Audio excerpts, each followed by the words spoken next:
Shalom kepada jemaat GBP Taman Firdaus dimanapun kau berada.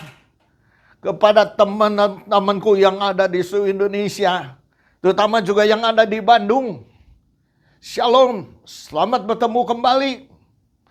Dan belum terlambat, saya mengucapkan kepada mereka yang mengikuti tahun baru Imlek. Selamat tahun baru Imlek. Semoga tahun ini lebih baik dari tahun-tahun yang lalu. Puji Tuhan. Saat ini saya akan sharing mengenai penasehat ajaib. Terambil di Yesaya 9 ayat 6 mengatakan demikian. Sebab seorang anak telah lahir untuk kita. Seorang putra telah diberikan untuk kita. Lambang pemerintahan ada di atas bahunya. Dan namanya disebut penasehat ajaib, Allah yang perkasa, Bapa yang kekal, Raja damai. Jadi saat ini saya akan membahas mengenai penasehat ajaib. Kenapa disebut penasehat ajaib? Karena lahirnya pun luar biasa, saudara.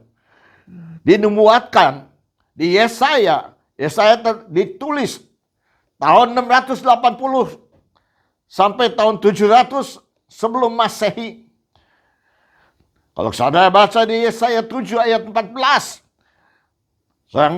seorang perempuan muda yang akan melahirkan anak dan namanya Immanuel. Dan digenapi di Matius 1 ayat 23, seorang darah melahirkan anak laki-laki yang diberi nama Immanuel. Jaraknya, saudara, Matius ditulis tahun 60 Masehi. Jadi kurang lebih 700 tahun telah dinubuatkan. Itu yang luar biasa. Tidak ada seorang manusia pun dinubuatkan 700 tahun sebelumnya. Itu yang luar biasa. Penasehat ajaib. Kenapa dia disebut penasehat ajaib? Kita baca di dalam Yesaya 46 ayat 2. Dikatakan dia, Roh Allah ada di dalam dirinya. Itulah kuncinya. Dia penasehat ajaib. Karena Roh Allah ada diam di dalam dirinya, saudara. Roh hikmat ada di dalam dirinya. Roh pengertian ada di dalam dirinya. Keperkasaan ada di dalam dirinya. Nasihat ada di dalam dirinya. Kenangan ada di dalam dirinya.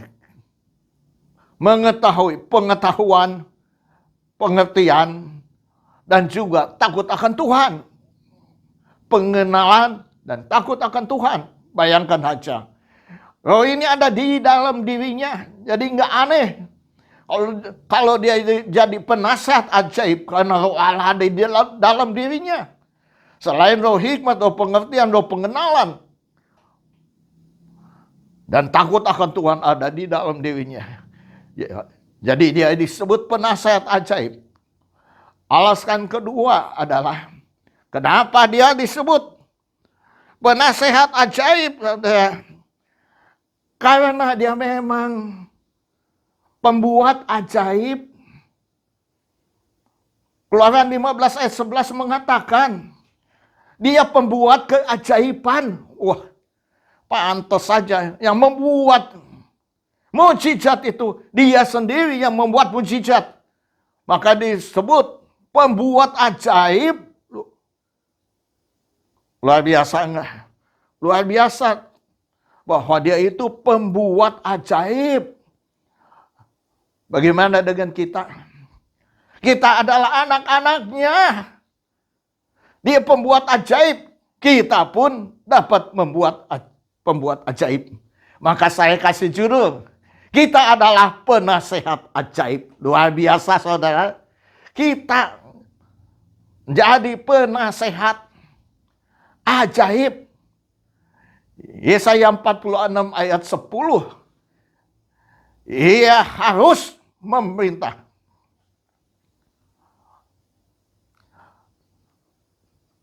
Ia harus ia memberitahukan sejak semula apa yang akan terjadi kemudian. Bayangkan aja. Dia mengetahui apa yang akan terjadi kemudian hari. Itu yang luar biasa. Contoh-contoh di Alkitab. Begitu yang luar biasa. Yang dipakai Tuhan luar biasa. Bagaimana? 2 Raja-Raja 6 ayat 8 dan seterusnya. Itu cerita mengenai Elisa. Bangsa Aram berperang dengan bangsa Israel. Raja Aram mengumpulkan pegawai-pegawainya dan memberitahukan harus dihadang di sini, dihadang di sana. Abdi Allah Elisa memberitahukan kepada orang Israel, jangan ke sana, jangan ke sini. Sehingga mereka tidak ke sana dan tidak ke sini. Bukan sekali 2 kali, berkali-kali. Sehingga Raja Aram ngamuk dia. Dia katakan, siapa ini yang begitu jadi pengkhianat, memberitahukan kepada orang Israel. Satu pegawainya mengatakan, Tuhan, tidak ada yang memberitahu kepada orang Israel. Tetapi di sana ada nabi, namanya Nabi Elisa. Dia yang memberitahukan apa yang raja bicarakan di kamar. Dia mengetahui. Dia yang memberitahukan, jangan ke sana, jangan ke sini, jangan ke sana, jangan ke sini. Itu nasihat dari Allah sendiri turun kepada siapa? Kepada Elisa, saudara. Raja Aram mengamuk, cari tahu di mana itu Elisa. Ternyata, saudara, dia ada di Dotan. Kirim pasukan sebanyak mungkin menyerang ke Dotan, di mana Elisa tinggal. Pada satu pagi, pelayannya, pembantunya, bangun pagi-pagi, melihat keluar, sekelilingnya kereta-kereta, bangsa-bangsa Aram, orang-orang Aram, tentara Aram, begitu banyaknya. Tapi Elisa tenang saja. Dia katakan tenang saja. Lihat ke depan, lihat lagi sekelilingmu. Elisa bicara kepada Tuhan, Tuhan, selaikan mata rohaninya. Waktu diselaikan mata rohaninya, oh, barisan tentara Allah lebih banyak lagi. Luar biasa nggak? Luar biasa. Tentara Aram menyerang ke sana, ke rumahnya Elisa. Tapi Elisa hanya berdoa saja. Dia katakan, Tuhan, butakan matanya. Ternyata semua buta, saudara. Tentara-tentaranya buta. Sehingga Elisa membawa mereka. Jalannya harus ke sini, jalannya harus ke sini, jalannya harus ke sini. Dia pimpin. Dan sampai satu kota. Kota apa itu? Samaria. Di tengah kota, Elisa mengatakan, Tuhan, celaikan matanya. Serdadu-serdadu tentara-tentara itu, orang-orang Aram itu, matanya dibukakan dan melihat, kok aneh, ada di tengah-tengah kota Samaria. Orang Israel mengatakan, apakah kami bunuh semuanya? Elisa bilang, apakah engkau sudah biasa orang tawanan kamu bunuh? Jangan. Berikan mereka makan. Akhirnya disediakan makanan yang enak-enak. Setelah makan, Elisa bilang, sudah semuanya suruh pulang kembali. Mereka pulang kembali. Dan aman sentosa. Itu luar biasa. Siapa yang memberitahu? Siapa yang menasehati? Tuhan yang menasehati. Kepada siapa? Kepada hamba Tuhan. Namanya Elisa, saudara. Kedua contoh adalah Gideon. Gideon, saudara. Di Hakim-Hakim 7. Gideon, saudara. Disebut Yerubbaal. Diangkat jadi pemimpin. Perang dengan orang Median, saudara. Begitu Tuhan tuh campur tangan, menasehati kepada Gideon. Bahwa tentaranya terlalu banyak. Suruh pulang saja. 22.000 orang disuruh pulang. Masih Tuhan katakan, masih terlalu banyak. Suruh pulang lagi saja. 10.000 pulang. Terus Tuhan katakan, ini pun masih banyak. Pilihlah orang yang minum ke sungai dengan mengambil dengan tangan minum ke mulutnya atau langsung dengan lidahnya menghirup air itu. Karena itu dia suruh orang yang minum air di sana, di sungai itu. Dan dilihat jumlahnya saudara 300 orang saja. Sehingga Tuhan katakan kepada Elisa, menasihatinya, kamu hanya pilih 300 orang saja ini. Dibagi 3 barisan. Perangnya membawa sangkakala, bawa buyung yang kosong dan bawa suluh. Waktunya engkau berteriak, demi Tuhan, demi Gideon. Dan buyungnya dipecahkan, sangkakala bunyi. 300 orang dibagi 3, mereka membunyikan sangkakala dan memecahkan buyung-buyung itu. Saudara tahu apa terjadi? Musuh, saudara, kacau balau, saling membunuh, saudara, mereka sendiri.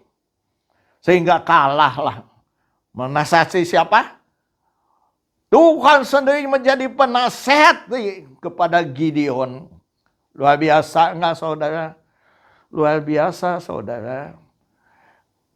Ada satu lagi, saudara, mengenai Balak. Bilangan 22 ayat 2. Balak itu ingin perang dengan Israel, tetapi takut. Karena orang Mesir, orang Israel itu terlalu banyak. Yang memanggil Bileam bin Beor supaya mengutuki. Dan dia percaya, kalau Bileam mengutuki orang Israel, pasti orang Israel akan kalah. Tapi kalau Bileam memberkati orang Israel pasti menang. Jadi dikirimlah orang datang kepada Bileam bin Beor. Dan mengatakannya bahwa raja mengundang dia untuk mendoakan, membuat mezbah supaya mengutuki orang Israel. Dia katakan demikian. Oke, menginap saja di sini 1 malam. Saya akan berbicara kepada Tuhan. Bagaimana Tuhan berbicara, itulah yang saya akan lakukan di dalam kehidupan, di dalam peperangan ini. Setelah nginep, malamnya Tuhan katakan, mereka mau apa ke sini?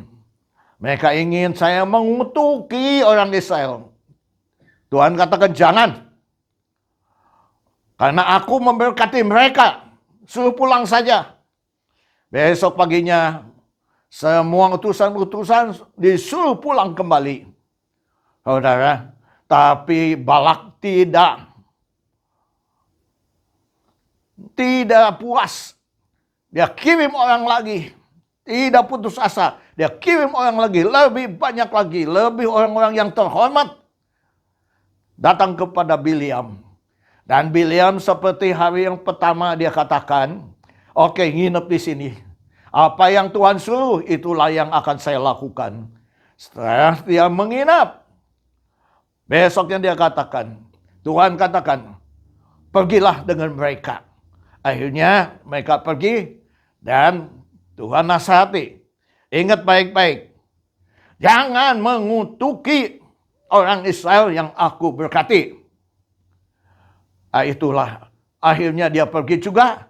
Tetapi dia juga tidak mengutuki orang Israel, saudara. Karena apa? Nasihat dari Tuhan sendiri kepada hamba-hambanya yang dipakai Tuhan luar biasa. Penasehat. Penting nggak penasehat?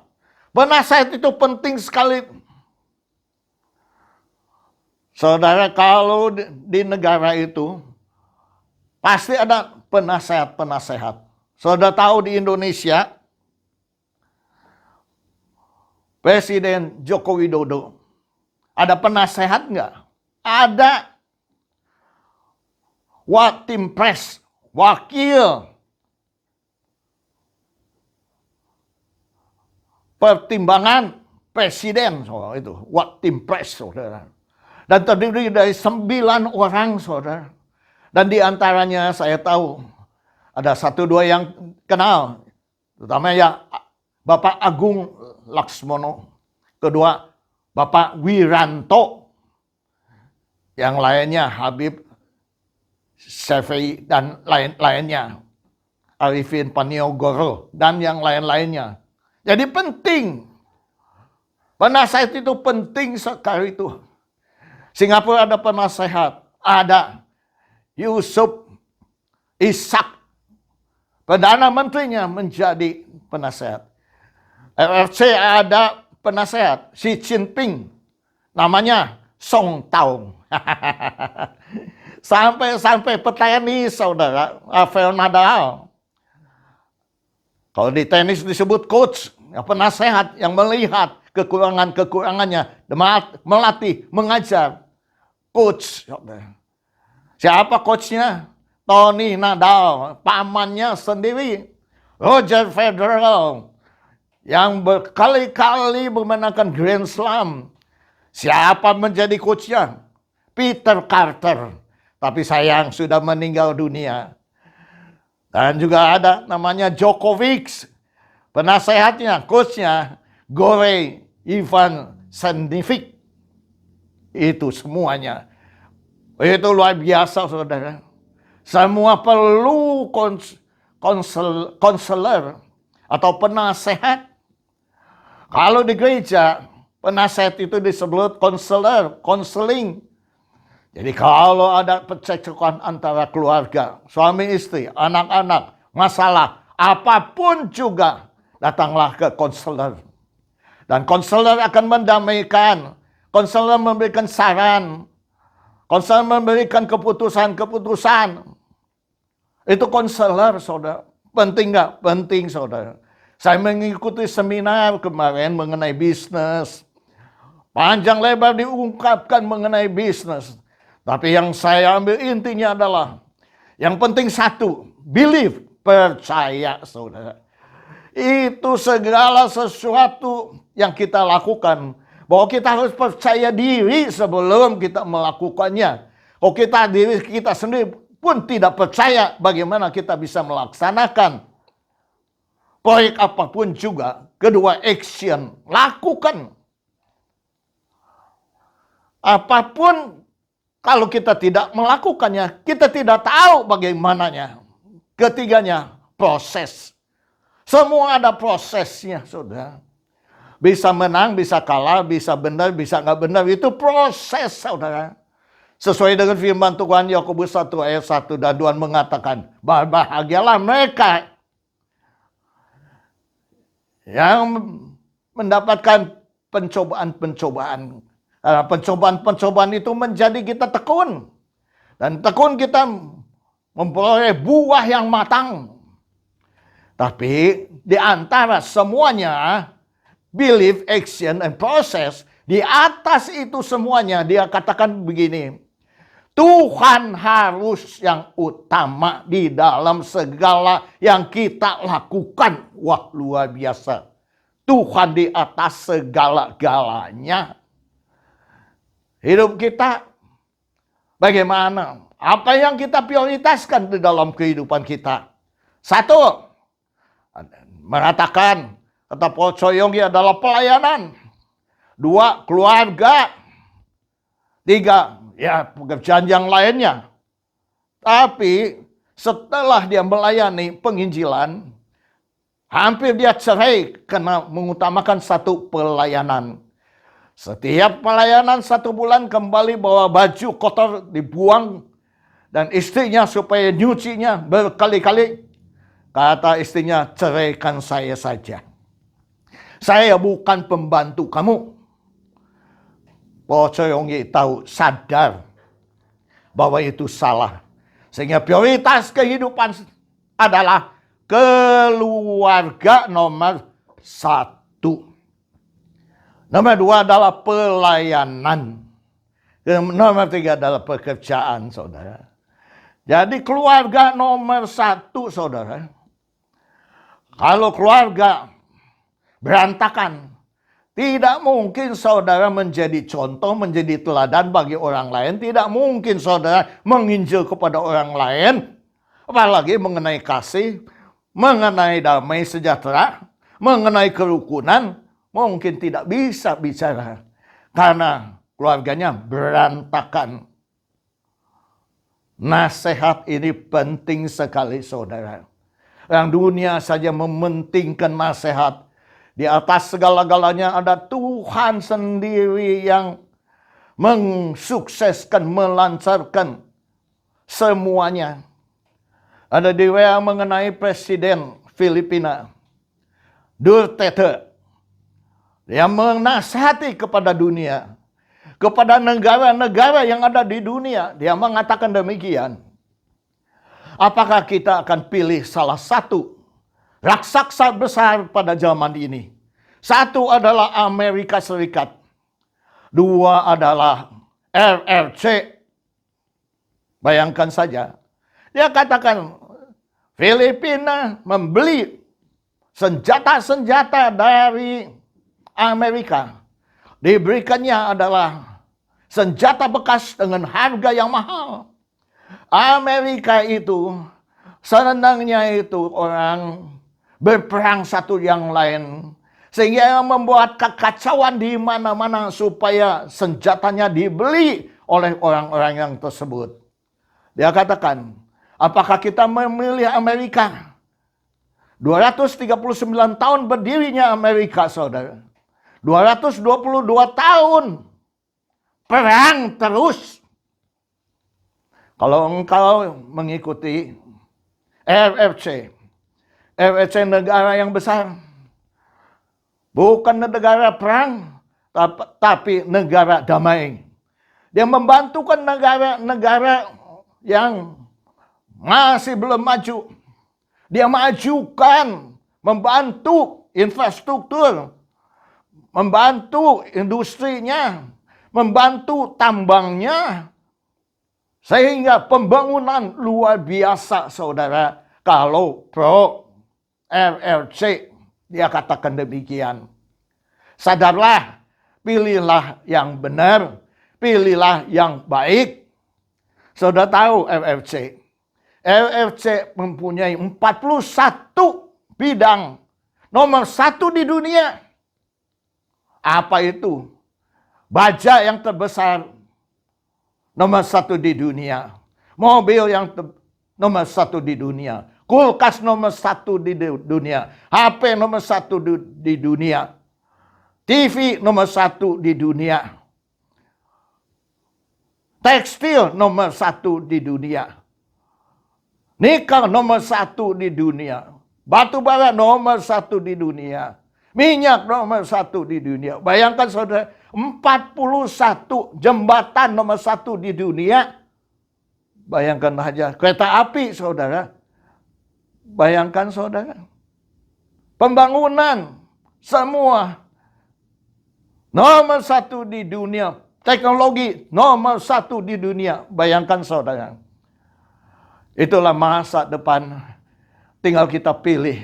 Apakah kita pro Amerika atau pro kepada RRC. Tinggal kita pikirkan saja. Seorang mahasiswi dari Eropa kuliah sekolah di RRC. Dari SD, SMP, SMU sampai universitas. Dia katakan, paling aman di dunia adalah RRC. Kalau di negara saya di Eropa, saya tidak berani keluar malam sendirian. Tapi di RRC saya keluar malam biasa saja, tidak terjadi apa-apa. Luar biasa nggak? Luar biasa saudara. Tinggal saudara memilih yang mana kira-kiranya. Ada nasihat orang tua mengatakan demikian. Hidup kita untuk apa? Kita lelah-lelah mencari uang. Kita sibuk-sibuk mencari uang. Tetapi waktu jalan terus dan tahu-tahu kita tua. Ingat baik-baik. Saya mau tanya kepada kamu. Bahwa uang itu milik siapa? Kita cari uang mati-matian. Uang itu milik siapa? Apakah ini milikmu? Bukan. Kalau milikmu, ia akan menyertai kamu kemanapun kamu berada. Tapi waktu engkau meninggal dunia, uang tidak mengikuti engkau. Uang menjadi kertas biasa yang tidak laku karena engkau tidak bisa mempergunakan. Paling juga memberikan kepada anak-anak, cucu-cucu barangkali. Begitu juga rumah. Apakah rumah ini punya kamu? Bukan. Rumah ini gedung untuk kita tinggal di dalam kehidupan kita. Makan, tidur, tinggal selama kita hidup. Tapi waktu kamu meninggal, apakah rumah kamu bawa? Apa rumah kamu bawa ke kuburan? Atau rumah kamu bawa ke surga? Tidak, saudara. Kamu tidak membawa apa-apa. Apakah mobil ini punya kamu?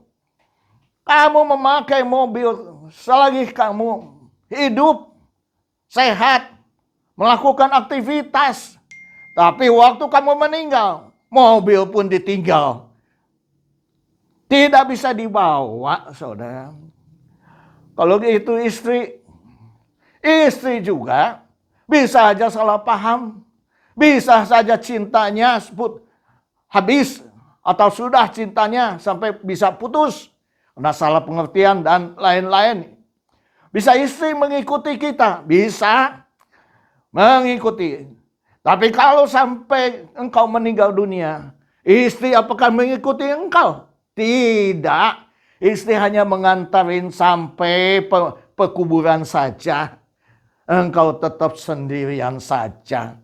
Apakah anak punya engkau? Bukan.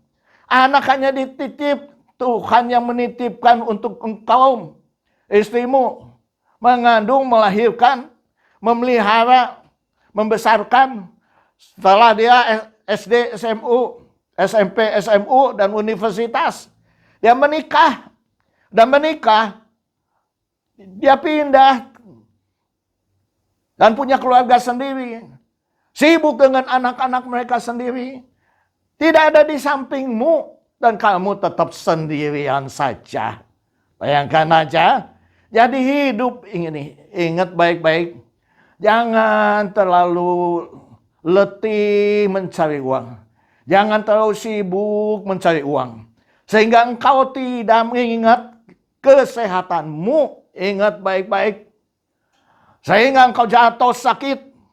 Dan ke rumah sakit, uang yang kau cari selama ini, untuk apa? Untuk bayar dokter, rumah sakit, dan obat-obat yang kau beli. Jadi sia-sia. Jadi ada dua macam yang kau bawa waktu engkau meninggal dunia. Apa yang engkau bawa waktu engkau meninggal dunia? Ya katakan, apakah kekayaan? Bukan. Apa yang kau meninggal dunia adalah tubuhmu yang akan mengikutinya. Ingat baik-baik. Jadi tubuh kita yang akan mengikuti kita. Kedua, perasaan. Dalam kehidupanmu, perasaan-perasaan yang itu yang menjengkelkan, yang mengecewakan, itu akan mengikuti engkau sampai liang kubur. Maka itu di dalam kehidupan kita. Ya katakan begini. Ingat baik-baik. Bekerja boleh. Tapi jaga kesehatan. Lebih penting sekali.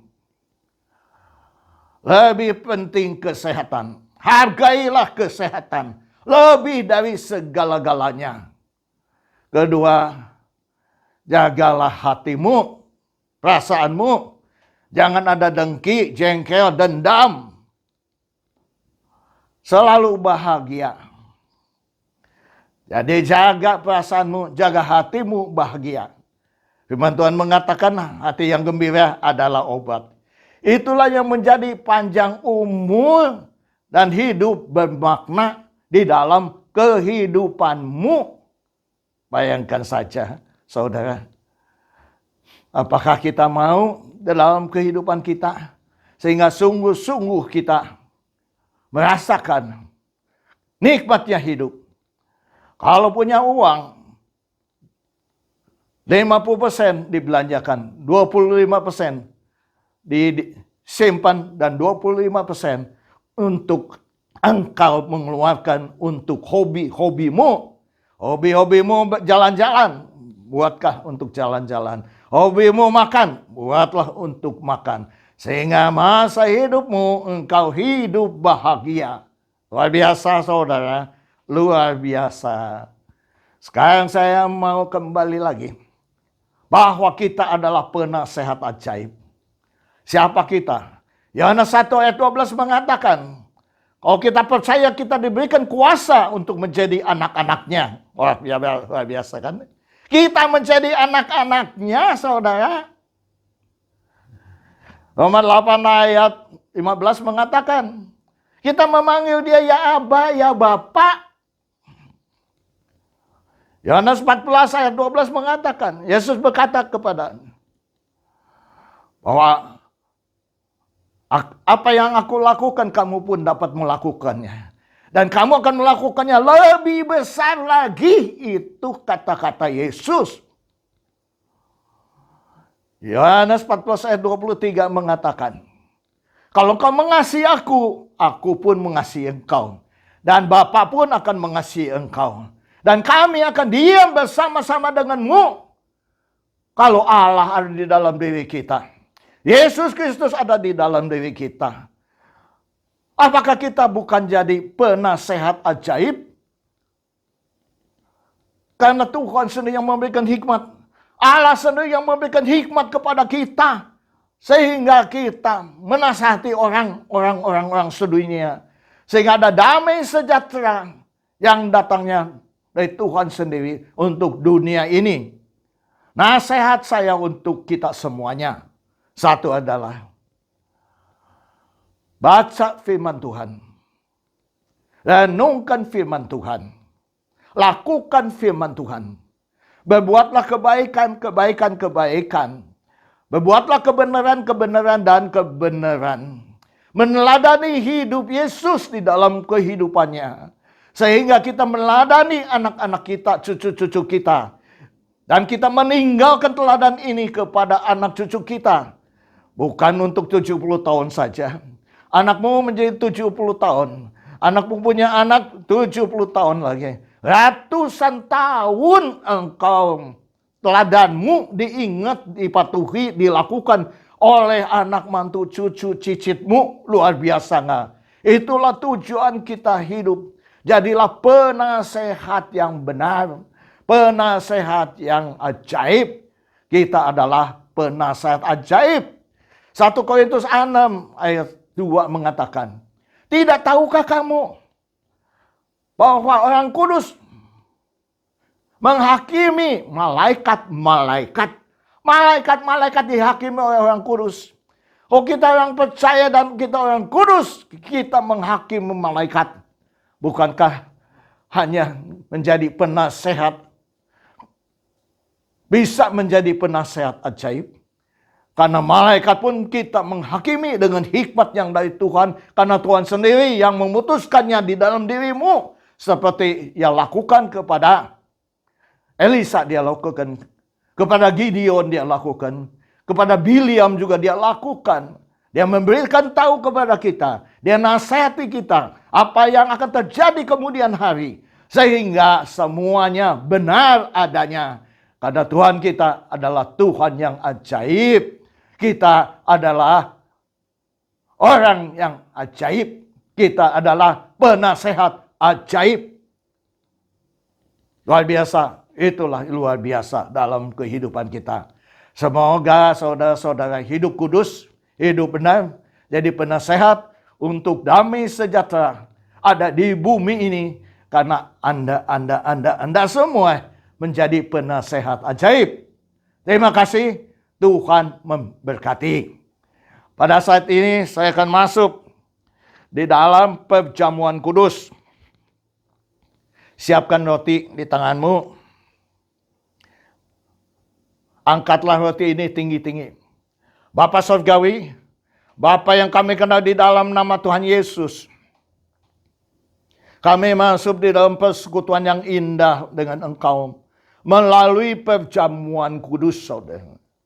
Kami tahu Engkau mati di kayu salib, bukan karena dosa, tetapi demi kami, demi mengampuni, demi membenarkan, demi keselamatan kami.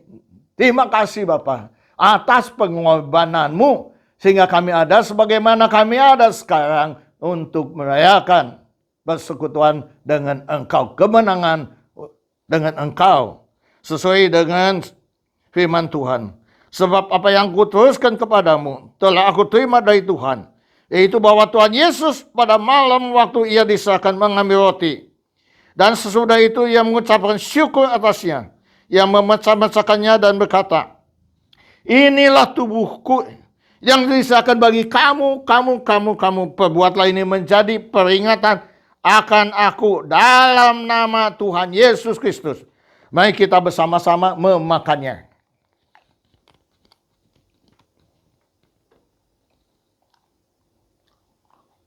Angkatlah anggur ini tinggi-tinggi. Demikian juga ia mengambil cawan. Sesudah makan lalu berkata, cawan ini adalah perjanjian baru yang dimeteraikan oleh darahku sendiri. Perbuatlah ini setiap kali kamu meminumnya menjadi peringatan akan aku. Sebab setiap kali kamu makan roti ini dan minum cawan ini, kamu memberitakan kematian Tuhan sampai ia datang kembali untuk kedua kalinya. Hanya di dalam nama Tuhan Yesus, mari kita bersama-sama meminumnya. Ucapkan terima kasih dengan bahasa kita masing-masing. Terima kasih Tuhan. Terima kasih Yesus, terima kasih Roh Kudus. Terima kasih untuk pengorbanan-Mu. Terima kasih untuk Engkau membenarkan kami. Engkau mengampuni dosa-dosa kami. Engkau menyelamatkan kami. Siapakah kami Tuhan? Menjadi biji mata-Mu, menjadi kesayangan-Mu, menjadi perhatian-Mu. Terima kasih Bapak. Jadi kami mau setia kepada Engkau sampai mati. Terima kasih Bapak. Hanya di dalam satu nama-nama di atas segala nama, penguasa langit dan bumi dengan seisinya, namanya Tuhan Yesus Kristus, kami telah berdoa dan mengucapkan syukur. Haleluya. Yang percaya katakan amin. Pada saat ini mungkin ada teman-temanku, mungkin ada yang menonton tayangan ini memerlukan doa-doa. Taruhlah tanganmu di dadamu dan saya mau berdoa. Bapa Surgawi, Bapa yang kami kenal di dalam nama Tuhan Yesus Kristus, jadikanlah anak-anak-Mu yang melihat tayangan ini menjadi penasehat ajaib.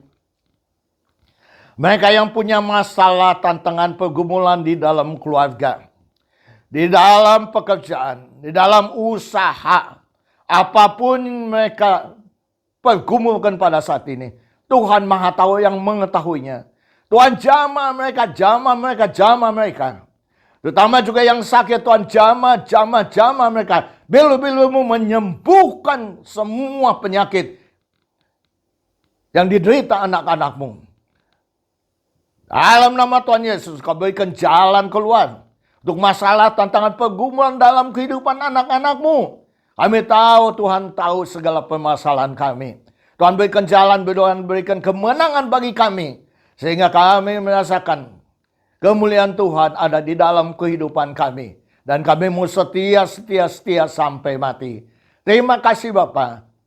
Kami serahkan semuanya hanya di tangan kuasa-Mu. Dalam nama Tuhan Yesus kami telah berdoa dan ucapkan syukur. Kita akan menutup pertemuan ini. Angkatlah kedua tanganmu. Bapa Surgawi, terima kasih Bapa. Kalau Engkau telah berfirman kepada kami semua, meteraikan dalam sanubari kami, sehingga akan bertumbuh dan berbuah di dalam kehidupan kami. Terpujilah namamu. Dalam nama Tuhan Yesus. Terimalah berkat anugerah dari Allah Bapa, damai sejahtera dari Yesus Kristus, persekutuan persatuan penghiburan dari Roh Kudus, yang menghibur dan mempersatukan umatmu di tempat ini. Sekarang sampai Maranatha, Yesus datang untuk kedua kalinya. Hanya di dalam satu nama. Nama di atas segala nama. Penguasa langit dan bumi dengan seisinya. Namanya Tuhan Yesus Kristus. Kami telah berdoa dan mengucapkan syukur. Haleluya. Amin. Tuhan memberkati.